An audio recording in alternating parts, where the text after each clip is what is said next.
Hello lords and ladies, my name is Archaic King. Welcome back to Cartoon Hangout, your place for all things cartoon. It's a brand new year, which means brand new cartoons to review and talk about. Sorry for this review being a day later than I had intended. Not only that, but somehow I watched next week's episode instead and was writing its review when I found out. I'm such an idiot. Anyway, let's talk about episode 5, Copycat. Hijinks ensues when Marinette accidentally sends an embarrassing message to Adrian and has to rush to find a way to erase her confession of love. Hey, hot stuff, this is Marinette. I'd ask you on a date to a movie, but I've got such a crazy crush on you that the only way I can talk to you without foaming at the mouth is over this stupid phone. Pretty ridiculous, right? If you wish to hear your message again, press 1. If you wish to erase your message, press 2. Which causes her to be late for a ceremony in her and Cat Noir's honor. Doing so allows Hawkmoth to get the artist in his clutches and transforms him into Copycat, copycat of Cat Noir. At this point, if you've seen a lot of movies and shows, you've undoubtedly seen variations of this episode's plot countless times before. In fact, you could probably look at many cartoons in the past decade and find more than a handful that have used this plot before. But that's not me criticizing the episode. I actually adored this episode to pieces for several reasons.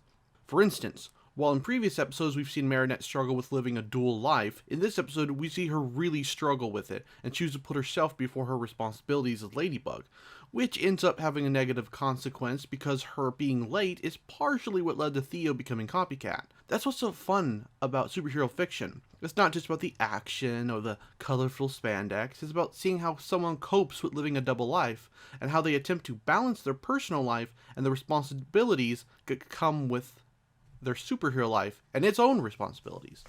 While Miraculous Ladybug would still be fun even if that factor was missing, I think it's a good element to have. I'm hoping that eventually we see some more of how Adrian balances his secret life. And while every episode is filled with plenty of funny moments involving Marinette, this one probably takes the cake for me. From that awkward moment at the beginning when she accidentally professes her love for him in a voice message, to when she apparently knows his schedule and keeps track of it via a large pull-down calendar. Of course! He's got fencing club after school, that's why he didn't pick up. It ends in exactly 22 and a half minutes. You are seriously insane. You know that, right? Cause that's not creepy at all, Marinette. Now your mileage may vary, but if a girl in my class knew my every move, I doubt I'd find that very romantic. That's more of a sign of obsession, not love. And there is a difference, let me assure you. It was also pretty interesting seeing Cat Noir on the run from the police, although it doesn't last very long, and doesn't actually resolve itself by episode's end. Or at least it doesn't resolve itself the way I'd hoped. It could have helped to include a scene where the police apologize to him or something, but it's not that big of a deal, as the episode was still very good. I'm assured that an origin episode is coming, so maybe that will show the cops being more hesitant to allow vigilantes running around their city. I can't believe I've gone on this long without really discussing the villain of this episode, Copycat. Partly because the villain is basically Cat Noir, well, evil Cat Noir anyways. There's not much to discuss there. The concept is, of course, heavily tread upon, even if it is an interesting one. I think the best shows use this story plot and use it to explore the person being copied. Maybe they learn something about themselves, or it challenges them in some way. But that doesn't really happen here as it's played straight. At the very least, we did get a moment such as this. I'm so glad you could tell the real cat from the fake one. Once I figured out which cat was really in love with me, it was a no-brainer. Oh, better help the fellow out. His crush just got crushed. That makes 2 of us. Did your heart break too? Mine did. So to wrap things up, fairly good episode even if it doesn't do anything too new with the Copycat story, but it makes up for it with plenty of great action scenes and several standout hilarious moments, such as Adrian reacting to Copycat's cat puns. This painting is the cat's meow. Cat's meow? Not only is that person a fake, he's a terrible fake. Sure, Adrian, yours are so much better. Imagine an eye roll here. It helps with the visualization.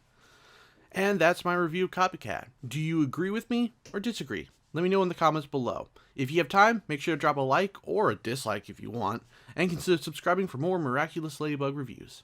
Thanks for watching. Take care.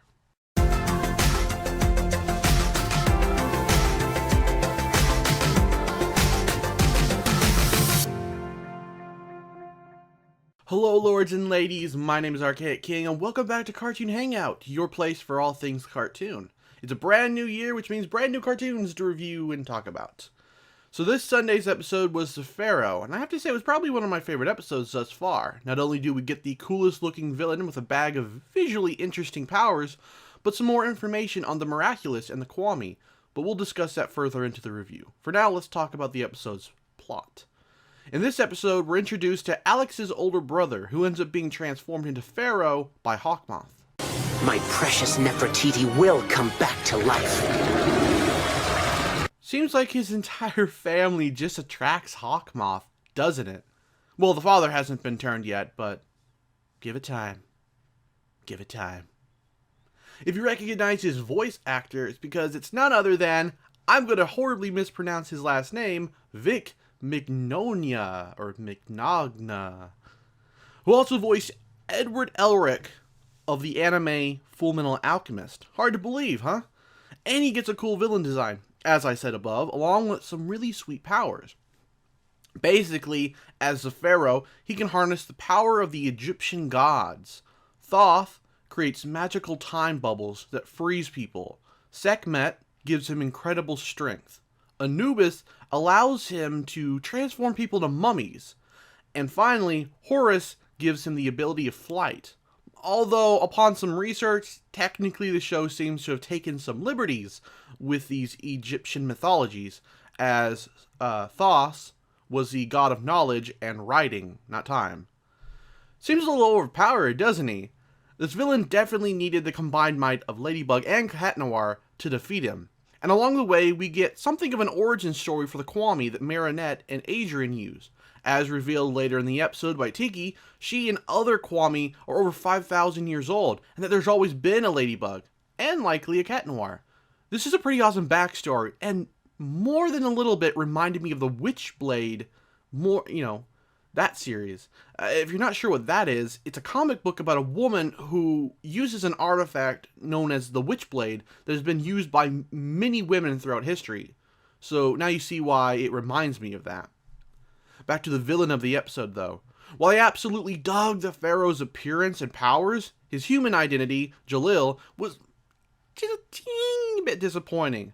I get that they were trying to contrast how he appeared with what he would look like when he's evilized, but the glasses were probably overkill, as they looked more like something my dad would have worn decades ago than something a young man would wear in modern times.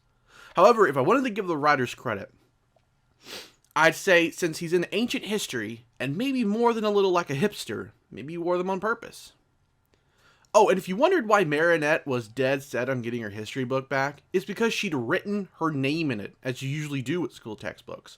It wasn't mentioned in the dub, but it was in the sub version. It's weird that the dub would leave that out, as it kind of explains things if you weren't sure, but I guess they figured people would piece it together, because it's kind of obvious since you write your name in school textbooks. At least I did. So yeah, this was definitely my favorite episode of the series. Although I don't really hate any of the previous villains, although I do dislike one, this really gave us someone who could be considered a serious threat, as opposed to just sort of like suspending your disbelief that someone who curried bubbles could harm anybody. And of course, it doesn't hurt that he looks really cool, right? He's awesome looking. We also got to see more of Marinette being challenged to keep her identity a secret from her best friend. If it goes like most superhero stories, Alia will figure it out or be told eventually. I think we are all mostly hoping that she figures out the secret for herself. It'd make for a great character moment where she could struggle with whether she should reveal Ladybug's identity on her blog or not. It can't go on for too much longer, as the longer it takes, the more dumb she appears. We can forgive her the first several times, because there is this thing where the human brain will try to rationalize away something, despite the truth staring them right in the face. It's how Lois Lane, or anyone else for that matter, can't figure out Clark Kent is Superman, because her brain goes all, nah, Clark is too clumsy to be Superman. It's a real thing, go look it up. Well, that wraps up my review. Before we end, I'm going to try something new. First off, as always, if I've glossed over something in the episode, you can let me know in the comments below. But if I ever miss something huge in relation to like the plot or the structure of the episode, and you'd like me to discuss that, I may start making like short additional bonus videos for those moments. It'll be an experiment for now. I don't think I've ever really missed anything in an episode that requires a second video though. But still. Either way, thanks for watching and take care.